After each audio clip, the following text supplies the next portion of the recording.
Hiya foodie folks, and welcome back to Michael's Eats. Today's recipe, how to make a cheeseburger. You guys might be saying to yourself, Mike, it's seriously, it's a cheeseburger, but of course, kicked up version, Michael's Eats style.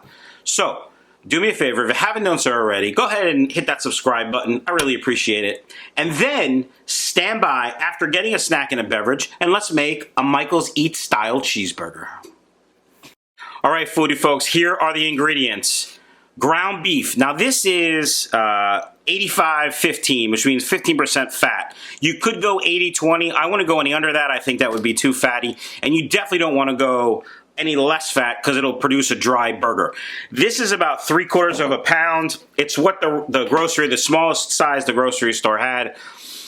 I usually don't make such a big burger for myself, but hey, let's go big or go home. So we got the ground beef. Then we're going to hit it with a little Worcestershire sauce. Worcestershire. I like the lean pairings. Tablespoon or two. Then we hit it with the bulldog sauce. Now I've talked about the bulldog sauce. You can buy it on Amazon. There will be a link down below. It's tonkatsu sauce, which is a crispy pork cutlet from Japan. Just about, I don't know, a tablespoon. I like that little background hint of a flavor. Then of course we got garlic. Look at the spoon. It's a little tiny spoon. My 8-year-old loves little tiny silverware, and every time I'm somewhere, because I travel a lot and I see one, I procure it, if you know what I'm saying. Now, also we got to hit it with a little fresh cracked black pepper, because that's nice. And then some bacon. Just some bacon I had left over from the last recipe, which I did on purpose. We're going to add it right to the meat mixture. Why? Why not? Then we're going to double duty this plate and put the burger patty on it when it's done. So, when you make a burger by hand, you don't want to handle it. Let me rephrase. When you make a burger by hand, you want to handle it as little as possible so it doesn't get tough. So we're just going to kind of mix everything up like this. You know what? This might make too big of a burger. I might make 2 out of these. I'm going to make 2 out of these. We'll make 2 patties. Alright, split it in half, roughly. Yeah, that's about right. Now, here's what you want to do. You want to make it into a ball, and then you're going to smash it down to get the outside crispy. If you don't normally cook with Worcestershire sauce, it does burn, so this will get a little crispy. We have our 2 balls. Hamburger balls, grow up. Alright, folks. We have those 2. I'm going to get the pan set up. While I do that, go ahead and refill your snack and beverage if needed. And of course, let me know down below, said snack and said beverage, because I'm a fat guy and I'm curious. Stand by. Okay, foodie folks, here we go. You want a ripping hot pan. We're going to hit it with just a little canola oil. See how it smokes? That's how hot you want it. Then you take your burger and you smash it down. It's the last time you do that. You don't do that anymore. Well, we'll do it on the other side, but you don't do it after that. That'll take all the juices and they'll be expelled out, and you'll have a dry, crappy burger. And nobody wants a dry, crappy burger. While this is sizzling and getting to a level of deliciousness you may not have ever had in a burger, I want you to stand by. It's going to take some time. Here's some burger cooking music. Stand by.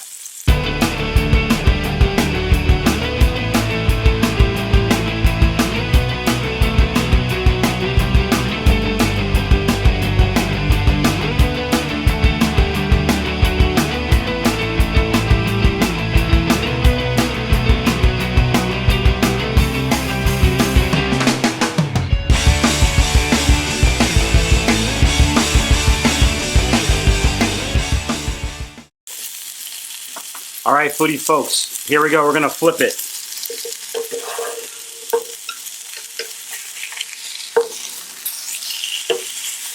That is what I'm talking about right there. Now, some people are like, well, Mike, that's burnt. That's not burnt, that's flavor.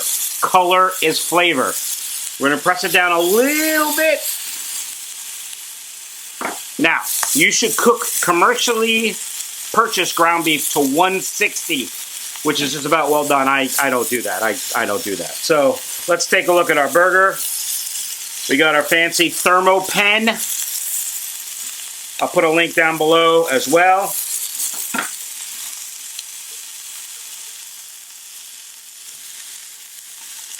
We're in the 80s. We got a little while to go. It's gonna take forever if I cook it here. What I'm gonna do is put it in an oven, about a 400-degree oven for a few minutes, just to finish it off. All right? Refill your snack and beverage if you need to. Stand by. Okay, burger folks, we are back. Now, the internal temperature is about 155, and any meat that you cook, you wanna let rest before you cut it. I've let it rest for about 3 or 4 minutes.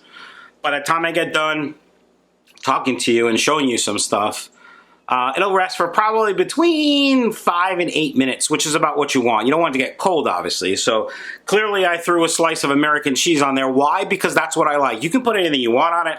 I like the American cheese. Occasionally I'll do Swiss, maybe a smoked Gouda if I'm in that mood, but I like the American cheese. Plus I always have it on hand. Now, we got the caramelized onions right here, folks. I like the caramelized onions. Now, caramelized onions aren't fried onions. They're caramelized. They're cooked slowly and render all the sugar. This is one of the few foods that I do salt when I cook them, and I'm trying to place them perfectly because I want it to look delicious. That I can't wait. I can't wait for that. Look at that. That's amazing. All right, folks, are you ready to try it? All right, let's try it.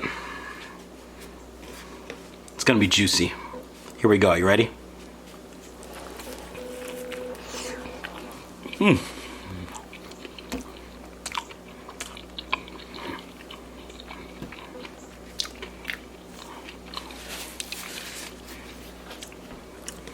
Juicy, look at it. Looks like it's overcooked, but it's not. Maybe if I turn it this way. It's delicious. It's juicy. The caramelized onions, the bacon. There's one thing we didn't talk about. The roll. I always go with potato rolls. Not always. For the most part, I go with potato rolls. There's 2 problems with potato rolls. 1, if you're only making 1 burger, you have 8, you gotta freeze the rest. 2, they do lose structural integrity if the burger is so juicy, which is happening here. The bottom of this bun is starting to fall apart already. Just means I gotta eat it quicker.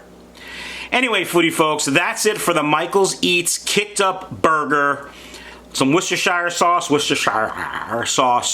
We got a little of the tonkatsu sauce in there, fresh garlic, of course, and caramelized onions. Smash it down, get the outside nice, crispy, and delicious. Some American cheese, and that's that, folks. Hope you guys liked it. Let me know down in the comments below how you like your burger, and take it easy. So do me a favor, if you haven't done so already, now, this is dumb. Plus I got an itch in the ear. It's kind of gross. I gotta wash my hands.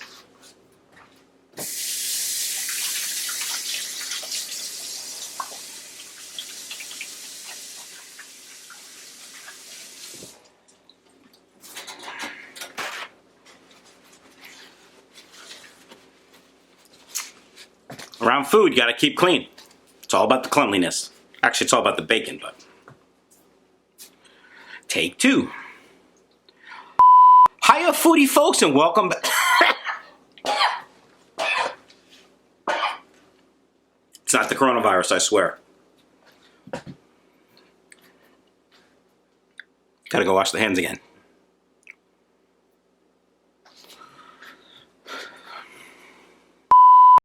Hiya, foodie folks, and welcome back to Michael's Eats. Today's video, how to make a cheeseburger. That's right, folks, how to make a cheeseburger. But of course, Michael's Eats style. We're gonna go with some bacon, some caramelized onions, of course, and we're gonna season the meat a little special.